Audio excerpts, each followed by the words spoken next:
Hello everyone and good morning everyone. আমি তোমাদের সঙ্গে আজকে একটা গুরুত্বপূর্ণ ভিডিও শেয়ার করতে চলে এসেছি। সেটা হলো জিএনএম এএনএম যে প্রিভিয়াস ইয়ারের জিকের প্রশ্ন। আমি এখানে হচ্ছে 2024 রয়েছে 23-22, অর্থাৎ প্রত্যেকবার 10টা করে প্রশ্ন আসে, তো 30টা প্রশ্ন তো রয়েছে। তার সঙ্গে যে সেই প্রশ্ন রিলেটেড বিভিন্ন গুরুত্বপূর্ণ মানে টপিক বা কোশ্চেন অ্যান্সার, সেগুলো এখানে আলোচনা করা হচ্ছে। তো প্রায় মনে হয় 70টা, দাঁড়াও, প্রায় হচ্ছে 70টা প্রশ্ন আছে এখানে। তো যেগুলো হচ্ছে বিভিন্ন পরীক্ষায় এসেছে।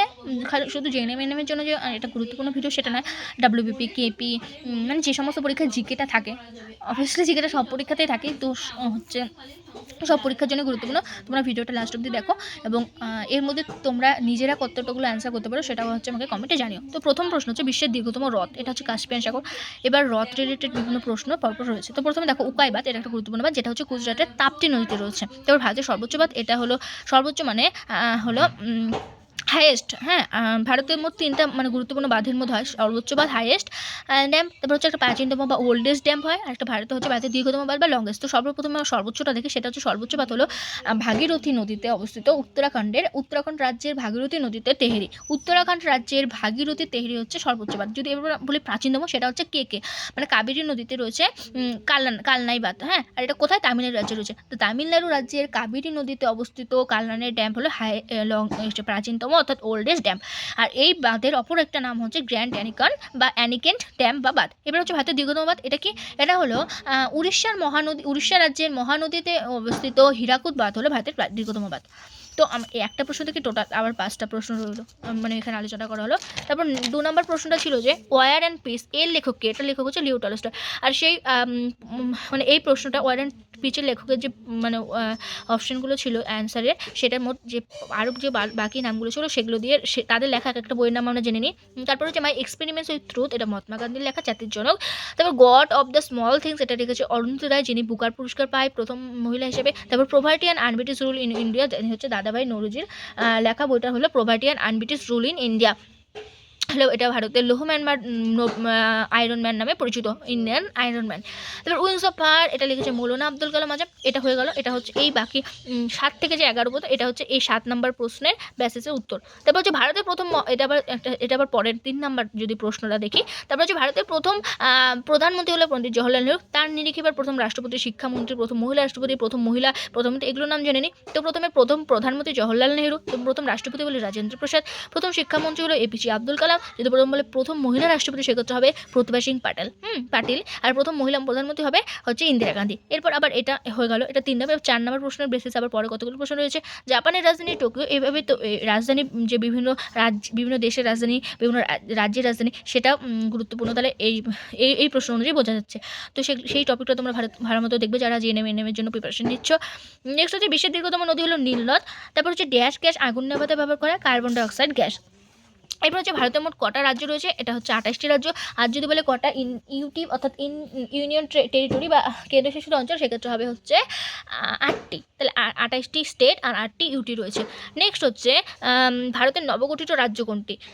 ভারতের নবগঠিত রাজ্য হচ্ছে তেলেঙ্গানা, যেটা 2014 সালে হচ্ছে 29তম বা 29 স্টেট হিসাবে আত্মপ্রকাশ করে।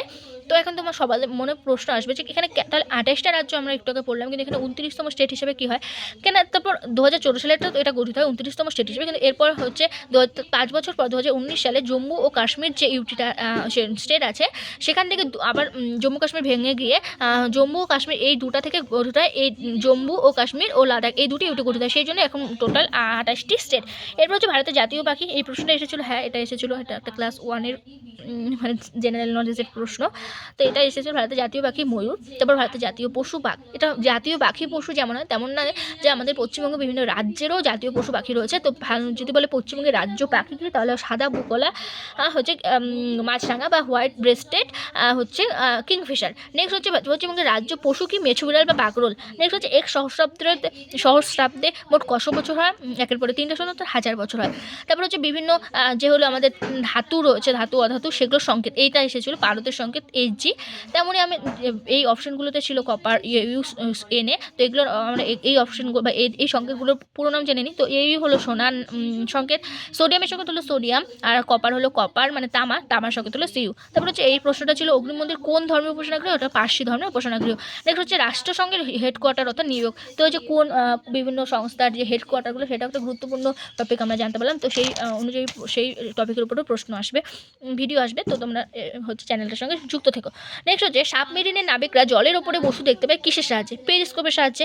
আমজাদ আলী খান বাজান শরৎ, এই যে কে কোন বাদক, মানে বাঁশি বাদক, তবলা বাদক, শরৎ বাদক, এগুলো এই বাদকের লিস্টটা তোমাদের পড়তে হবে। এটা হচ্ছে স্ট্যাটিক জিকের একটা পার্ট, স্ট্যাটিক জিকের ভিডিও, স্ট্যাটিক জিকের উপরও ভিডিও আসবে। নেক্সট হচ্ছে লেডি উইথ দ্য ল্যাম্প, যিনি হচ্ছে আমাদের নার্স, এসে নার্সিং বা নার্সের মানে জনক, যিনি হচ্ছে ফ্লোরেন্স নাইটিঙ্গেল।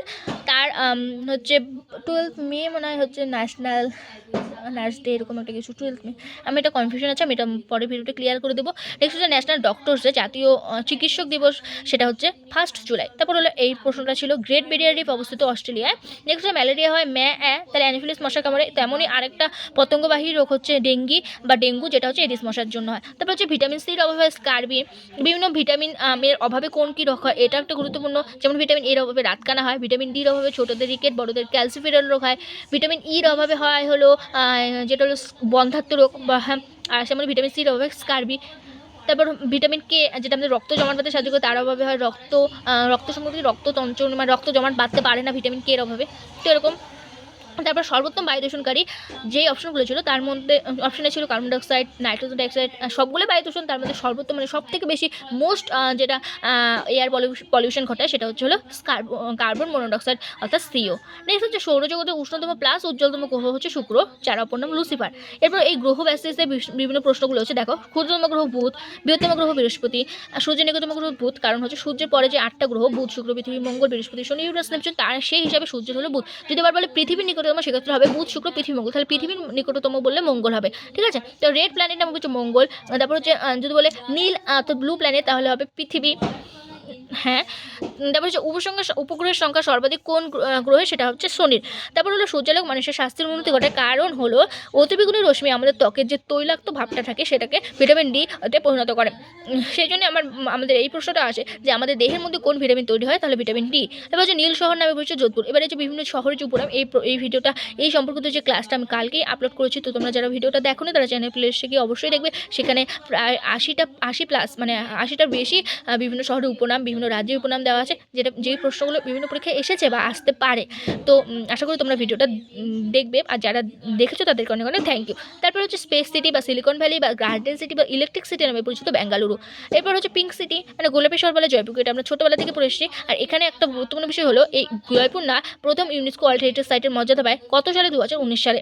তারপর হচ্ছে আরেকটা প্রশ্ন দেখো, 51 নম্বর, NaHCO3 অর্থাৎ সোডিয়াম বাইকার্বনেট, যার অপর নাম বেকিং পাউডার। এরপর মানবদের বৃহত্তম অস্থি, এই প্রশ্নটা এসেছে, এটা হলো উরুর ফিমাল, এটা ক্লাস 1-এর হচ্ছে জিকেতে আছে। তারপরে হচ্ছে ক্ষুদ্রতম এটা হচ্ছে কানেস টেপিস, এইটাও রয়েছে। তারপর হচ্ছে 54 নম্বর, ইতালিয়ান জ্যোতির্বিদ গ্যালিলিও বিখ্যাত কেন বিখ্যাত? তার কারণ হচ্ছে তিনি দূরবীক্ষণ যন্ত্র আবিষ্কার করেছে, এটা আমরা ছোটোবেলা থেকে পড়ে এসেছি। এরপর 2 নম্বর অপশনটা দেখো না, বৃহস্পতির 4টি উপগ্রহ আইও, ইউরোপা, গ্যানিমিড ও ক্যালিস্টো, অর্থাৎ এই 4টি আবিষ্কার করেছেন হলো ইতালিয়ান জ্যোতির্বিদ গ্যালিলিও, আর তার নাম অনুসারে এই 4টি উপগ্রহকে গ্যালিলিও উপগ্রহ বলা হয়। আর এছাড়াও তিনি আবিষ্কার করেন যে হলো পেন্ডুলাম সময়ের সুষম পরিমাপ দেয়। নেক্সট হচ্ছে পোকামাকড়ের অধ্যয়নকে বলা হয় অ্যান্টিমোলজি। তারপর হচ্ছে রেড ক্রস ডে বা রেড ক্রাইসেন্ট ডে, ক্রিসেন্ট ডে, এটা হচ্ছে 8 মে। আর ওয়ার্ল্ড হেলথ ডে হলো 7 এপ্রিল। তোমাদের কাছে একটা হোমওয়ার্ক থাকলো যে আন্তর্জাতিক নারী দিবস অর্থাৎ ইন্টারন্যাশনাল উমেন্স ডে কবে। তারপর হচ্ছে মীরা সাহেব ফতেমা বিবি কে ছিলেন? এটা হলো তিনি ভারতের সুপ্রিম কোর্টের প্রথম মহিলা বিচারপতি ছিলেন, মীরা সাহেব ফতেমা বিবি। এবার এই প্রশ্নের নিরীক্ষা কতগুলো আমরা প্রশ্ন দেখিনি। প্রথম মহিলাগুলো, প্রথম ভারতীয় মুখ্যমন্ত্রী যদি বলে কোনো একটা রাজ্যের, বলে যে কোনো রাজ্যের প্রথম মহিলা মুখ্যমন্ত্রী, সেক্ষেত্রে সুচেতাকে বলেনি। আর যদি বলে উত্তরপ্রদেশের উল্লেখ করে দেয়, সেক্ষেত্রে কোনো কনফিউশন নেই, সেটা হলো সুচেতাকে বলেনি। আর যদি বলে উত্তরপ্রদেশের প্রথম মহিলা রাজ্য রাজ্যপাল সেক্ষেত্রে হবে সরোজিনী নাইডু। তারপর হচ্ছে প্রথম মহিলা বিচারপতি আইএনসি অর্থাৎ জাতীয় ভারতীয় জাতীয় কংগ্রেসের, তাহলে হবে অ্যানি বেসান্ট। যদি বলে প্রথম মহিলা বিচারপতি বলে অ্যানি বেসান্ট, আর যদি বলে প্রথম ভারতীয় বিচারপতি মহিলা বিচারপতি সেক্ষেত্রে হবে সরোজিনী নাইডু। তাহলে সরোজিনী নাইডু বাঙালি প্রথম ভারতীয় ইন্ডিয়ান ন্যাশনাল কংগ্রেসের যে সভাপতি, আবার হলো তিনি প্রথম হচ্ছে রাজ্যপাল উত্তরপ্রদেশের। তারপর হচ্ছে এই প্রশ্ন ছিল মস্তিষ্কের বৃহত্তম অংশ হলো সেরিব্রাম। তারপর উড়ন্ত শেখ বলে মিল্খা শেখ, যার একটা গুরুত্বপূর্ণ লেখা বই হলো the race of my life.